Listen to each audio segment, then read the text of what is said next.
religion, a few leaders envisioned the creation of a truly pluralistic public space, welcoming of all faiths, recognizing that, as one participant put it, an organization such as a health authority must be accessible to every faith and culture. So there was that side of really looking at how to create a pluralistic public space. There was a degree to which the accommodation of religion was framed by leaders, though, as a reaction to diverse profiles of the community served, particularly when there might be divisiveness.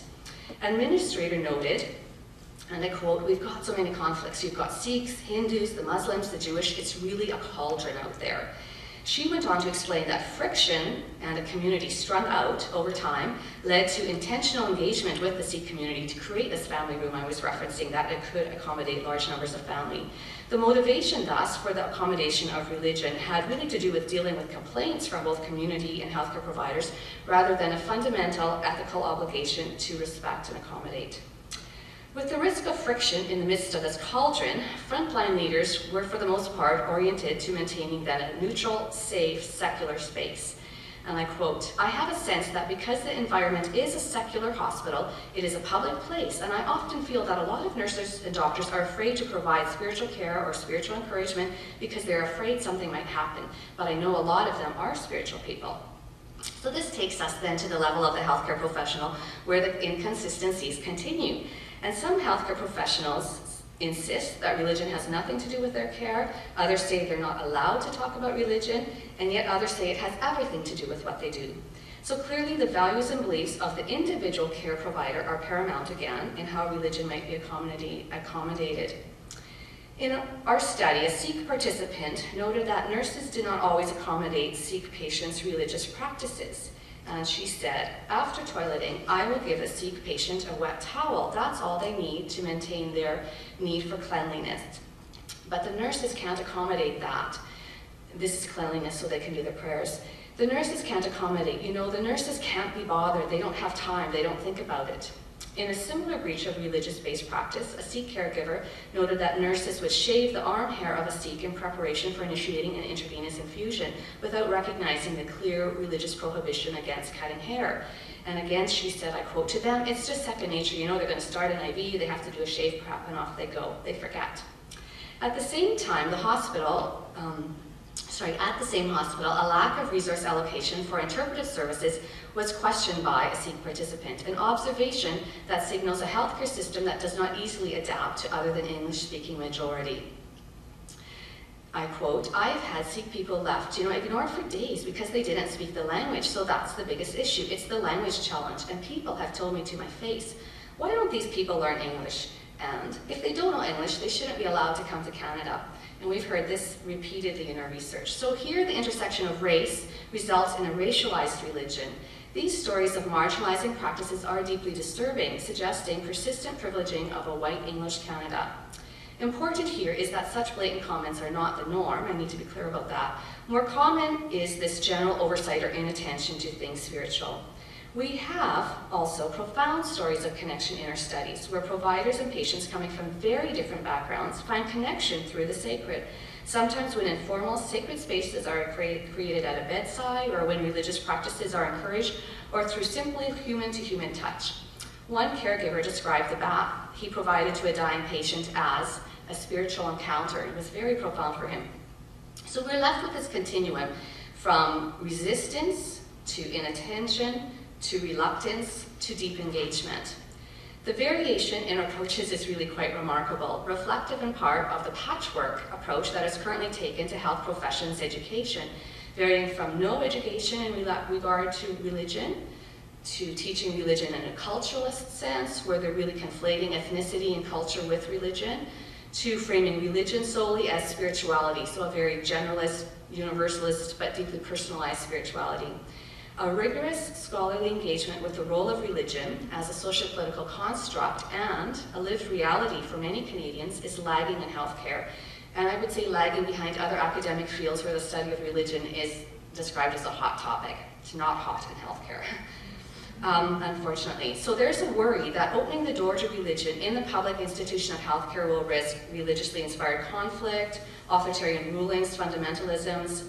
Then there's this unease about the irrelevance of religion to non-adherents, and this is particularly strong on the West Coast. Again, I think that's the particularity of the social scene on the West Coast. Yet the challenge of responsible pluralism must be taken up in our healthcare discourses, not as each for their own, a dismissive move that maintains the center, but rather by taking seriously questions about the place of religion in public institutions such as healthcare.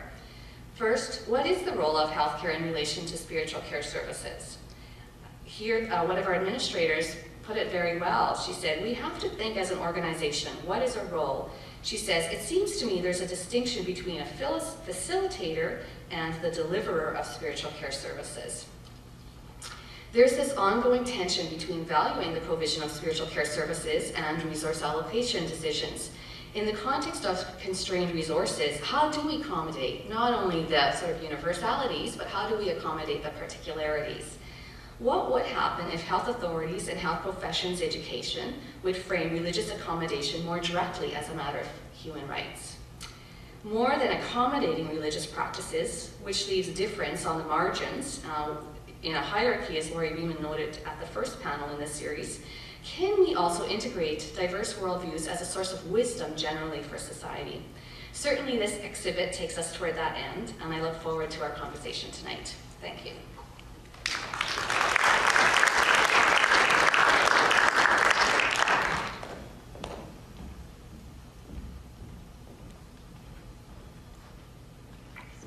Thank you very much, Dr. Reimer-Kirkham. Our third speaker tonight is Dr. Remi Warner.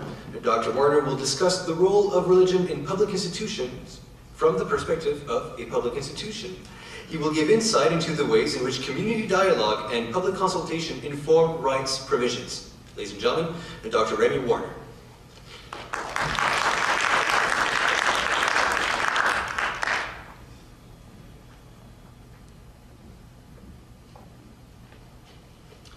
Good evening, everyone. Thank you very much for the invitation to the Museum of Civilization, as well as to the Religion and Diversity Project. And in particular, I would like to extend a particular thank you to Heather Shipley, as well as Laurie Beeman, who initially extended the invite kindly. I want to actually begin with a question to get a sense of the audience here tonight. How many people here are residents of Ontario? Okay, good. So you have to especially pay attention because I'm speaking tonight primarily about the Ontario Human Rights Code, and particularly as interpreted by the Ontario Human Rights Commission. Now I'll be focusing, just to give you a sense of the function of Commission policies. They're primarily to offer interpretations of human rights and legal obligations under the Ontario Human Rights Code, which has a quasi-constitutional status in Ontario, one could argue. As well, policies also have a wider function to promote and advance human rights understanding and good practice more generally. So we also see them as a sort of a vehicle for popular education. Now, the Commission is currently in the early phases of updating its 1996 policy on creed and the accommodation of religious observances. So I will also flag a few areas from that policy that might be reconsidered in the current update, but it's still very early on, so I'm on a tightrope. I always like to begin and I always find it helpful to begin such conversations as we're having tonight with a reminder of the fundamental goals and aims of the Ontario Human Rights Code as laid out in the preamble. According to the preamble, the overarching purpose of the code is to, quote unquote, create a climate of understanding and mutual respect for the dignity and worth of each person, so that each person feels a part of the community and feels able to contribute to the community. So if we were to put these goals in shorthand, we could say inclusion and participation. These are some key words that hopefully you can remember from tonight. With this end in mind, the Ontario Human Rights Code prohibits discrimination and harassment on the ground of creed, particularly in 5 social areas, as is the case with all 15 grounds that are articulated in the code. The first being in employment, which includes all aspects of the workplace, from hiring to firing and everything that goes on in between. Secondly, in terms of services, goods, and facilities, so this includes schools, shops, restaurants, hospitals, correctional facilities, not just government actors as in the charter, but also private sector actors as well. Housing accommodation, this is a third social area, as well as fourthly, contracts, and fifthly, membership in occupational associations and trade unions. So this is essentially the jurisdiction of the code, at least those aspects within these 5 social areas, those institutions that are provincially regulated. Now, of course, rights in relation to religion are recognized not only under the code, but also under Section 15 of the Canadian Charter of Rights and Freedom, the substantive equality rights. Freedom of conscience and religion also ranks among the fundamental freedoms of every Canadian, as listed in Section 2A of the Charter. That's because the code and the Charter share common objectives. They are often interpreted in light of one another. However, one issue that we are currently looking at in the policy update is the extent to which the approach to religious freedoms in Section 2A of the Charter should influence interpretations of the right to be free from discrimination on the basis of creed in the code. And of course, were there to be a conflict between the code, the quasi-constitutional code, and the fully constitutional charter, the charter would win out, as we know. So one of the key questions that we are considering in the current policy update is, how should we be defining creed? And in fact, should we be defining creed at all? Under the code, the creed is not defined. Nevertheless, in our 1996 policy on creed, creed is interpreted more narrowly to mean religious creed or religion.